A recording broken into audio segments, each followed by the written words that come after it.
High! সকালবেলা ঘুম থেকে উঠে তাড়াতাড়ি করে ম্যাগি দিয়ে তো দিনটাকে শুরু করলাম।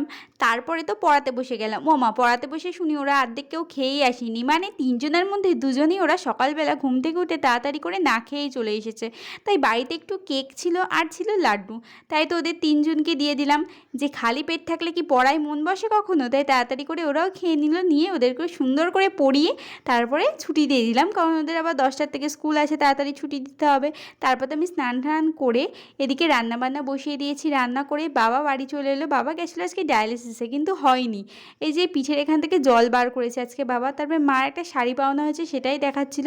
তো বিকালে যারা পড়তে এসেছিলো তাদেরকেও একটু খেতে দিয়ে দিলাম। ওরাও বেশ খুশি হয়ে গেল। সকালে ওদের দিয়েছে, এদের না দিলে হয়? তারপর তো সন্ধ্যাবেলা মা একটু এদিকে করে দিয়েছিল চিড়ের পোলাও, যেটা খেতে না খুব সুন্দর হয়েছিল। আর এদিকে পিসেমশাই এনে দিয়েছিল পেঁয়াজি। তো এইভাবেই আমার দিনটা কাটলো। ভিডিওটা ভালো লাগলে অবশ্যই একটা লাইক করে সাবস্ক্রাইব করে পাশে থেকো। টাটা।